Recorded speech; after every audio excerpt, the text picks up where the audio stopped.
జ్యోతి, coffee తాగు.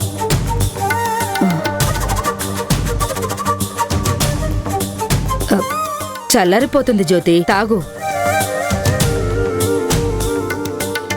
ఆగు జ్యోతి. ఏమైంది నీకు? ఏం మాట్లాడడం లేదేంటి? నాతో ఎందుకు మాట్లాడటలేదు జ్యోతి? నేనేమన్నా తప్పుగా మాట్లాడానా? తప్పుగా ప్రవర్తించానా? చెప్పమ్మా. ప్లీజ్ జ్యోతి, మాట్లాడు. నువ్వు అలా మౌనంగా ఉంటే శారదే కాదు, నేను కూడా తట్టుకోలేను. వద్దు జలజత్త, ఇంకా చాలు. ఏమైంది జ్యోతి? నువ్వు శారదమ్మ ఎందుకు జలజత్త నా ముందు నటిస్తున్నారు? అంత మాట అనేసావేంటి జ్యోతి? నాకు శారదకి నువ్వంటే ఎంత ఇష్టమో తెలుసా? వద్దు జలజత్త, ఈ మాటలు మీ ఇద్దరి నోటి నుంచి విని విని విని విసిగిపోయాను. మీ ఇద్దరి అభిమానం మాటల్లోనే తప్ప చేతల్లో ఎక్కడా కనిపించడం లేదు. కూతురు లాంటి దాన్ని అంటారు, నేనడిగిన దానికి సమాధానం చెప్పరు. నేనంటే ప్రేమ అని చెప్తారు, పెదవి దాటి నిజం బయటికి రాదు. నేను మిమ్మల్ని సొంత వాళ్ళలా అనుకుంటూ ఉంటే మీరు నన్ను పరాయిదాన్ని చేస్తున్నారు. ఎందుకత్తా ఈ పైపై ఆప్యాయతలు? జ్యోతి, మనలో మనమే రహస్యాలు గుండెలో దాచుకుంటే ఎందుకీ బంధాలు? దేనికి అండగా ఉండని ఈ మమతలు ఎందుకత్తా? నీ ఆవేదనలో అర్థం ఉంది జ్యోతి. నీ స్థానంలో ఎవరున్నా ఖచ్చితంగా ఆ బాధ ఉంటుంది, నేను కాదనట్లేదు. కానీ శారద అనుమతి లేకుండా నేను నోరు విప్పలేను. కావాలంటే నువ్వు శారదను అడుగు. అమ్మ చెప్పకుండా నువ్వు నోరు విప్పవు. నేనడిగినా అమ్మ చెప్పదు. ఇద్దరు ఏవేవో సాకులు చెప్పి మాట దాటేస్తున్నారు. అత్తా, ఈ ఆరాటం నా కాపురాన్ని నిలబెట్టుకోవటానికి మాత్రమే కాదత్తా. దొరబాబు వాళ్ల ముందు శారదమ్మ నిర్దోషిలా నిలబడాలని, నీలాంబరి చేస్తున్న కుట్ర నుంచి దొరబాబు వాళ్ళు బయటపడాలని. దొరబాబుని కూడా కాదని నేను అమ్మని కలవటానికి సాహసం చేశానంటే సమస్యలు తీరుతాయనే కదా, కష్టాలు గట్టెక్కుతాయనే కదా. అసలు మూలానికే మందులు లేకుండా ఎప్పటికీ రోగాన్ని తగ్గించలేం. ఎక్కడికి వెళ్తున్నావు జ్యోతి? మల్లేశ్వరి గెటప్ వేసుకోవడానికి వెళ్తున్నావా ఏంటి? మాట మారుస్తున్నావా జల్జత్త? నాకు మీలా దాచుకోవటం తెలీదు, చెప్తాను. నీలాంబరి లేదని చెప్పాను కదా, 2 రోజుల తర్వాత వస్తుందంట. అప్పుడు గెటప్ వేసుకుని ఎందుకు వెళ్తాను? ఇప్పుడు దొరబాబుని కలవటానికి వెళ్తున్నాను. జాగ్రత్త జ్యోతి. దొరబాబు ఆవేశపడినా నువ్వు మాత్రం తొందరపడి మాట తోలకు. ప్రతిదీ అర్థమయ్యేలా చెప్పడానికి ప్రయత్నించు. ఓర్పుతో ఉండు. సరే జల్జత్త, వెళ్ళొస్తాను.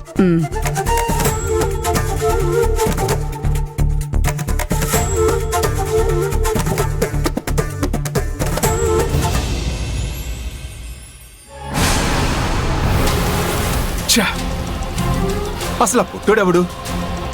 నా ఫైల్ వాడేం చేసుకుంటాడు? వాడి వల్ల నీలాంబరి అక్క నా ముట్టి పగలగొట్టేటట్టుంది. రాజీవేమో సొంతంగా డాక్యుమెంట్స్ తయారు చేసుకుంటామంటున్నాడు. ఇక ఈ సంగతి కూడా అక్కకి తెలిస్తే నా బుర్రకి స్క్రూడ్రైవర్తో బొక్క పెడుతుంది. పెద్ద చిక్కే వచ్చి పడింది. ఇప్పుడు ఏం చేయాలో అర్థం కావట్లేదే.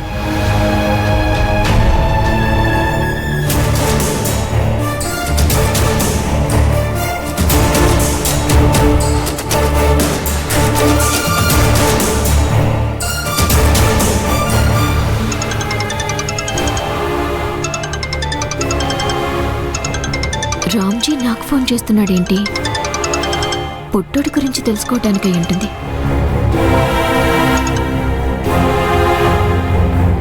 హలో బాబాయ్, ఎలా ఉన్నారు? నా బొందలా ఉన్నాను. ఎందుకు ఫ్రస్ట్రేషన్లో ఉన్నారు?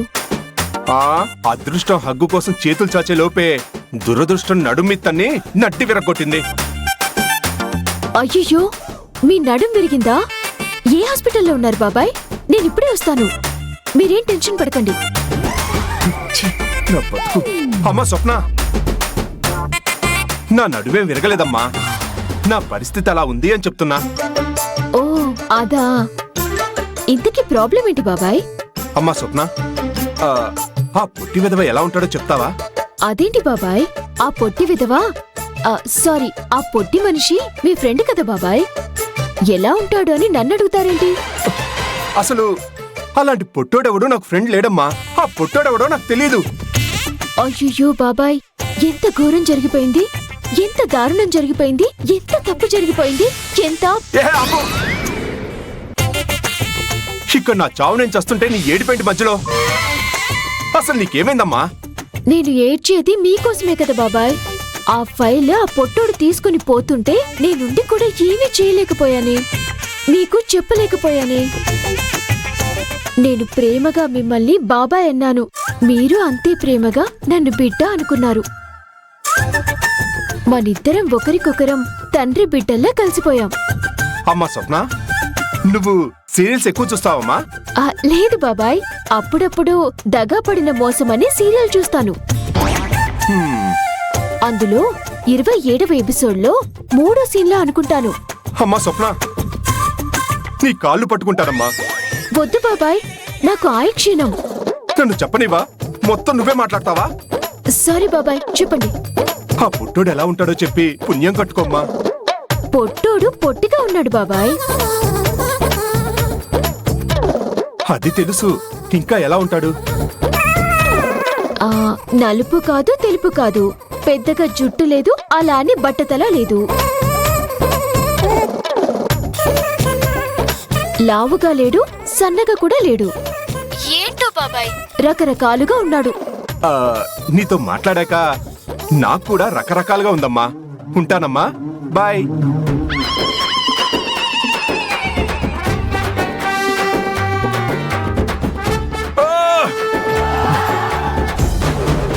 పొట్టి వెతవ ఎవడో తెలుసుకుంటాను.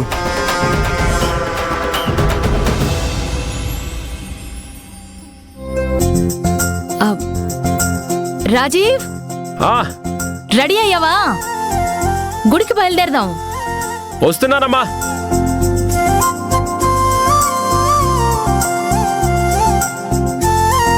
పద. దొరబాబు,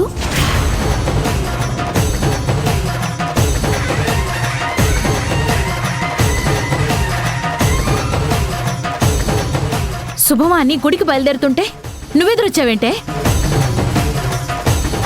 శ్రావ్య, కాసేపు కూర్చొని నీళ్లు తాగి వెళదాం. ఏంటమ్మా ఈ మూఢనమ్మకం?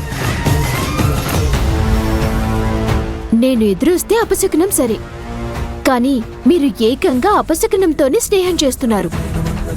ఆ అపశకునం పేరే నీలాంబరి అత్తయ్య గారు. ఏయ్, నన్ను అత్తయ్య గారు అని వరుసలు కలపొద్దు అని చెప్పాను కదా. ఈ 10 రోజులైతే తప్పకుండా అత్తయ్య గారు అని అంటాను.